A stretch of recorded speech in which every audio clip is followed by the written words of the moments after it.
보통 이제 눈밑이 안 좋은 분들의 경우에 앞볼이 꺼져 있는 경우들이 대부분이에요. 앞볼의 볼륨이 좋으면요, 눈밑이 그렇게 나빠 보이지 않아요. 나는 이런 내용을 몰랐어요. 눈밑 지방 재배치만 하면 다 좋아지는 걸로 생각했어요. 그래서 눈밑 지방 재배치를 했어요. 근데 진짜 눈밑은 좋아졌어. 잘 보니까 여기가 푹쾌하게 꺼져 있어. 그러니까 내가 진짜 딱 이렇게만 보면 눈밑은 좋아진 게 맞는데, 그냥 봤을 때는 남들이 좋아졌다는 소리를 별로 안 해. 안녕하세요. 상담 오선생의 오선생입니다. 오늘 여러분들께 말씀드릴 내용은 하안검과 지방이식에 대한 내용입니다. 영상 시청에 앞서 구독과 좋아요 부탁드립니다. 눈밑 지방 재배치나 하안검 수술을 할 때 그 지방 이식을 하는 경우가 있는데, 어떤 경우에 하는지 조금 말씀을 드리려고 해요. 지방 이식이라는 거는 기본적으로 볼륨을 키워주는 효과예요. 우리가 지방 이식은 내 몸에 있는 지방을 복부나 허벅지나 이런 데서 채취해서 지방 성분만 최대한 구분을 한 다음에 분리를 해서 그 부분을 내가 필요한 부위에 넣는 거잖아요. 근데 필요한 부위에 왜 넣겠어요? 꺼져 있으니까 그거를 올려주려고, 채워주려고 넣는 거거든요. 눈밑 지방 재배치나 하안검 수술을 할 때 그러면 왜 지방 이식을 하느냐, 뭔가 꺼진 부분이 있다는 거죠. 근데 우리가 생각할 때 눈밑만 딱 생각을 했을 때 보면, 눈밑은 사실, 눈밑은 보통 불룩하죠. 수술을 해야 되는 경우들을 보면. 그리고 눈물 고랑, 눈밑의 바로 밑에 이제 골이 파여있는 이 눈물 고랑 부위가 좀 꺼져 있죠. 그 정도까지를 보통 눈밑이라고 봐요. 그래서 눈밑 지방 재배치나 하안검 수술을 생각을 하는데, 사실 우리가 생각하는 눈밑이라고 볼 때 이렇게 딱 고랑까지만 보진 않거든요. 이렇게 보면 코 옆에 있는 이 부위까지도, 이걸 보통 앞볼이나 아니면 앞광대 이런 표현을 써요. 여기까지 같이 이런 식으로 본단 말이죠. 이렇게 눈밑이라고 할 때 이 부위가 이렇게 푹 꺼져 있거나 이러면 눈밑이 전반적으로 볼륨이 없이 꺼져 있는 느낌이 들어요. 퀭한 느낌이 든다고. 그러니까 내가 눈밑 수술을 할 때 눈밑 수술이니까 여기 꺼진 거는 상관없고 요만큼만 할게요, 이렇게 말할 수도 있지만, 우리가 수술을 해서 효과를 보려고 하는 거는 그냥 딱 눈밑까지만 효과를 볼게요, 이러려고 수술하는 건 사실 아니거든요. 표현으로 눈밑이라고 하지만 말 속에는 그냥 눈밑을 포함한 그냥 이 부분, 한 가운데 정도 부분, 이 부분에 대한 개선이 다 이루어지면 사실 좋은 거죠. 그리고 여기는 꺼져 있고 처져 있는데 눈밑만 딱 좋아졌어. 그러면 어떻겠어요? 그럼 여기가 보여요. 눈밑은 좋아지기 때문에. 근데 보통 앞쪽을 못 보는 이유는 눈밑이 훨씬 안 좋기 때문에 그런 거죠. 그러니까 눈밑만 보이는 거죠. 그렇기 때문에 수술을 해보면, 눈밑을 하고 나면 이제 앞 광대나 이런 부분이 보이거든요. 그래서 보통 이제 눈밑이 안 좋은 분들의 경우에 앞볼이 꺼져 있는 경우들이 대부분이에요. 앞볼의 볼륨이 좋으면요, 눈밑이 그렇게 나빠 보이지 않아요. 거꾸로. 그래서 앞볼이 볼륨이 좋은, 언제 그렇겠어요? 어릴수록 그렇죠. 젊을수록. 젊을 때, 아기 때부터 생각해보면, 어릴 때는 볼이, 살이 좋아요. 볼륨, 여기가 이렇게 꺼지는 아기는 없어요. 근데 시간이 지나면서 점점 여기 살이 빠지거든요. 그러니까 나 20대 때는 괜찮았는데, 이렇게 생각해보면 큰 차이가 앞볼에 볼륨이 꺼져 있는 경우들이 굉장히 많아요. 그러니까 그제서야 느껴지는 거예요. 물론 눈밑도 여기가 불룩함이 조금씩 나오고 처짐이 있으니까 조금씩 밀려나오고 고랑도 좀 꺼질 수 있지만, 앞볼의 어떤 변화도 무시하면 안 된다는 거죠. 그렇기 때문에 실제 상담을 해서 눈밑을 개선하려고 하는 분들의 경우에 이 앞볼, 앞광대 부위가 꺼져 있는 분들이 대다수예요. 그러니까 저는 눈밑을 개선을 시킬 때 딱 봐서 그냥 전체가 좋아 보여야 되거든요. 그런 면에서 생각을 하다 보니까 눈밑이라고 해서 상담을 오시더라도 이 앞볼 부위까지 같이 상담을 하게 돼요. 그러니까 거기 꺼져 있는 경우가 있으면 거기에 볼륨을 좀 채웁시다, 이렇게 말씀을 드리는 거고요. 그리고 실제로 거기 볼륨을 채우면 만족도가 훨씬 높아져요. 그러니까 내가 눈밑 지방 재배치만 했는데 한 80% 만족했어요, 이랬는데 앞 광대 쪽에 지방 이식을 하면 90% 이상 만족하게 되는 거죠. 나는 80%만 만족하면 돼요, 이러면 할 수 없어요. 그럼 할 수 없지만, 보통 이제 수술이라는 거는 전문가가 어떤 부분이 도움이 되고 이런 걸 하면 훨씬 좋아집니다 라고 설명을 드릴 수는 있잖아요. 최종 선택은 본인이 하시는 거지만, 수술이라는 거는 본인이 선택하는 거잖아요. 그래서 다 설명을 드렸는데 저는 재배치만, 눈밑 지방 재배치만 할게요, 이러면 하시면 돼요. 근데 이런 내용을 알고 눈밑 지방 재배치를 하는 것과, 나는 이런 내용을 몰랐어요, 눈밑 지방 재배치만 하면 다 좋아지는 걸로 생각했어요. 눈밑 지방 재배치를 했어요. 근데 진짜 눈밑은 좋아졌어. 잘 보니까 여기가 푹쾌하게 꺼져 있어. 그러니까 내가 진짜 딱 이렇게만 보면 눈밑은 좋아진 게 맞는데, 그냥 봤을 때는 남들이 좋아졌다는 소리를 별로 안 해. 이럴 수도 있거든요.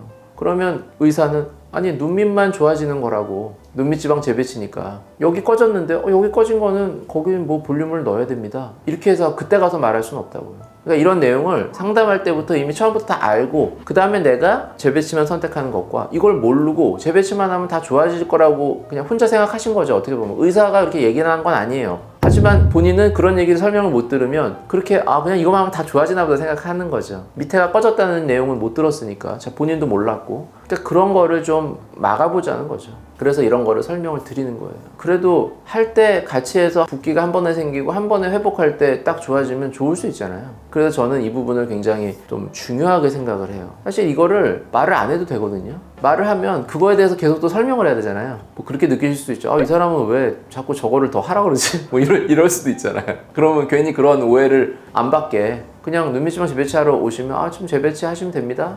그리고 쉽게 말할 수도 있다고요. 그냥 더 이상 아무 말도 안 하고. 그럼 재배치는 했는데 밑에 꺼지면 그 다음에 그거에 대해서 좀 아쉬워할 수도 있겠죠. 안 그러실 수도 있지만. 그래서 저는 이제 이게 중안면으로 접근을 하는 거예요. 상중하 있을 때 가운데 얼굴 쪽을 눈밑이라는 거는 여기서부터 여기까지를 보는 거죠. 같이 이렇게. 딱 여기까지 보는 게 아니라 이 밑에 여기까지 보는 거죠. 이게 다 눈밑으로 느껴지니까. 그래서 지방이식을 조금 중요하게 생각한다. 그리고 또 한 가지가 있어요. 지방이식을 하는 이유가 앞광대 쪽에 하는 게 첫 번째고, 두 번째는 이 눈물 고랑 자체 하는 게 있어요. 눈물 고랑은 재배치를 통해서 펴주면 되는 거 아닌가요? 이렇게 생각하신다고요? 그것도 맞아요. 맞는데 어떤 게 있냐면 약간 이걸 필 때 이 눈물 고랑을 따라 기준으로 아래쪽과 위쪽의 피부가 조금 달라요. 피부의 어떤 질이 다르다요. 질감이. 특징이 달라요. 밑에는 좀 이렇게 두꺼운 이런 피부고 위에 눈꺼풀 쪽의 피부는 아주 얇은 피부예요. 피부의 구조도 다르고. 그래서 이 지방을 내려서 여기를 메꿔서 피더라도 이 부분에 어떤 단차 같은 게 좀 느껴지는 경우들이 있어요. 물론 이게 차이가 적은 사람도 있어요. 그런 분들은 뭐 재배치만 해도 그냥 만족스럽게 이런 분도 계시는데 단차가 좀 있어서 아래쪽 피부가 좀 많이 높고 위쪽 피부가 많이 낮아 보이는 분들, 그러면 이 차이가 확 경계 부분이 잘 보이거든요. 재배치를 잘 했는데도 이게 잘 보이면 고랑선이라 그러죠. 고랑선이 좀 더 잘 보여요. 근데 재배치로는 한계가 있습니다. 어쩔 수 없어요. 당연히 이렇게 말하겠죠. 재배치하면. 그리고 실제로 위에 불룩했던 부분이 내려왔기 때문에 불룩한 부분 날씬해졌어요. 잘 된 걸 다 알아요. 환자분도 알고. 근데 이게 고랑선이 생각보다 조금 아직도 좀 많이 남아 보인다. 이럴 수 있거든요. 그래서 그런 경우를 대비해서 제가 하는 게 고랑선에 직접 지방 이식을 해요. 근데 그럼 어디 하느냐? 우리가 지방을 재배치할 때 재배치하는 그 층은 앞에서부터 피부 있고 근육 있고 속에 이제 뼈 안에 이제 지방이 있거든요. 그럼 근육 뒤쪽에 있잖아요, 지방은. 그럼 이 뒤쪽에 있는 지방을 근육 뒤에서 그냥 밑으로 내려주는 거예요, 이렇게. 그게 재배치죠. 그 앞에 피부와 근육 사이는 건드리질 않죠, 전혀. 여긴 딱 붙어 있는 거고, 원래 자기 상태고 여기서만 내려주거든요. 근데 이거를 내릴 때 이 앞쪽에 어떤 그 피부의 차이는 앞쪽에서 생기게 될 거 아니에요. 그래서 지방을 넣을 때 이 피부와 근육 사이에다가 넣어요, 지방을. 그러면 같은 고랑 높이라도, 고랑의 그런 높이라도 깊은 데서는 지방을 재배치해주고 얕은 데서는 지방을 넣어서 양쪽으로 이렇게 고랑을 펴주는 이런 효과가 생기는 거죠. 그래서 지방을 피부 밑에다가 고랑선을 넣는다. 그래서 이게 하나 두 번째 포인트예요. 근데 이거는 일반적인 우리가 사용하는 그 마이크로팻이라는 미세 지방 방식을 쓰면 피부 너무 바로 미치기 때문에 약간 그 입자가 좀 느껴져서 살짝 울퉁불퉁하다거나 이런 느낌이 좀 들 수가 있어요. 그래서 여기에 쓸 때는 입자를 더 작게 만들어서 좀 더 묽은 지방이라 할까? 이런 형태를 만들어서 써요. 그래서 그걸 나노팻이라고 그래요. 이 마이크로팻보다 더 작은 단위다. 마이크로, 나노 이렇게 나노팻이라는 방식을 쓰고 입자를 좀 깨서 여기다 넣는 거예요. 그래서 아주 소량을 넣어요. 0.1cc나 0.2cc 굉장히 소량이거든요. 근데 이 소량을 넣는 게 아주 살짝의 차이인데 이게 피부의 그 고랑 그 단차 같은 거는 조금 연해져요. 저도 이거를 처음에는 될까 그랬는데 해보니까 안 한 사람들보다는 아주 살짝 연해져요. 근데 우리가 뭐 이렇게 큼직큼직한 구조를 본다고 하면 정말 이 선이 조금 연해지는 게 뭐 별거 아닐 수 있는데 눈밑은 굉장히 예민한 부분이고 이 정말 눈물 고랑의 어떤 깊이, 고랑의 어떤 진한 정도가 조금만 연해져도 충분히 의미가 있어요, 눈밑에서는. 그래서 이거는 여기다가만 이제 사용을 해요, 나노팻이라는 거를. 그래서 어떤 두 번째 그런 목적으로 어떤 고랑선을 피기 위해서 쓴다. 첫 번째는 이제 앞광대 볼륨이 꺼진 부분을 채우고, 두 번째는 고랑선을 좀 핀다. 이렇게 해서 눈밑 지방 재배치나 하안검 수술을 할 때 지방 이식을 같이 하는 경우들이 있습니다. 그 지방 이식을 하게 되면 지방이 생체하게 되어 있는 지방들이 속에 있죠. 당연히 뭐 그거는 거기를 다시 열고 수술을 할 때 차이가 당연히 있죠.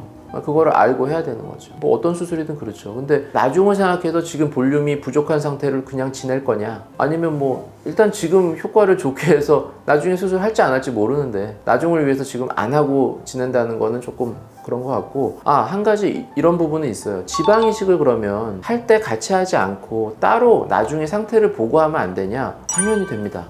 이거는 따로 해도 돼요. 당연히 처음에 하안검이나 눈밑지방 재배치를 먼저 하고 나중에 한 6개월이나 1년 경과를 쭉 보면 이제 어느 정도 초문에 붓기 있다가 이게 빠지면서 정말 내가 이제 이 상태에서는 별로 변하지 않는다, 이런 거 볼 수 있잖아요. 근데 그 상태를 보니까 진짜 볼륨이 좀 꺼져 있구나, 이런 생각이 드신다면 그때 지방 이식만 따로 하시면 돼요. 그것도 물론 그건 당연히 가능하죠. 이게 따로 하면 또 안 된다고 생각하시는 분들이 있어요. 제가 왜 그런가 봤더니 이게 어떤 병원에서는 재배치를 할 때 지방 이식을 하는 경우에 이걸 같이 해야지만 된다, 이런 분도 있나 봐요. 그래서 왜 같이 해야 되냐 봤더니 안쪽에 이제 결막 절개를 하잖아요. 그럼 그 결막을 절개한 안쪽을 통해서 지방을 이식해야 된다는 거예요. 그러니까 당연히 결막을 절개를 했을 때만 지방 이식이 가능하다, 이렇게 설명을 하나 봐요. 그래서 근데 그 분의 방식은 그렇게 해야 될지 모르죠. 이건 이제 그분의 어떤 스타일이시니까 뭐 또 나름의 어떤 이유가 있으실 거고, 뭐 그분이 하는 방식은 그렇게 하시면 되는 것 같고, 저는 그냥 지방 이식만 따로 해도 됩니다.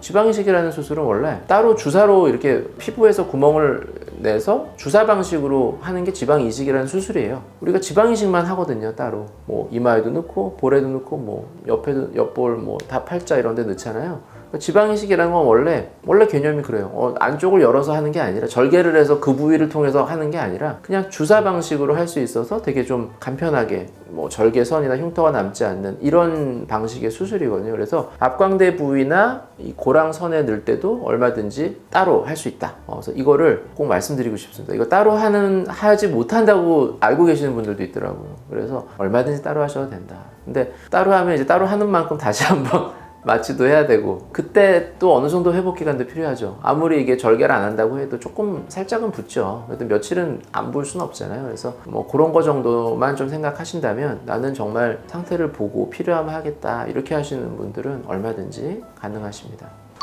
글쎄 뭐 아무래도 좀 뭐 그렇지 않을까요? 뭐 마취 비용만큼이라도 저렴하게 해드려야죠.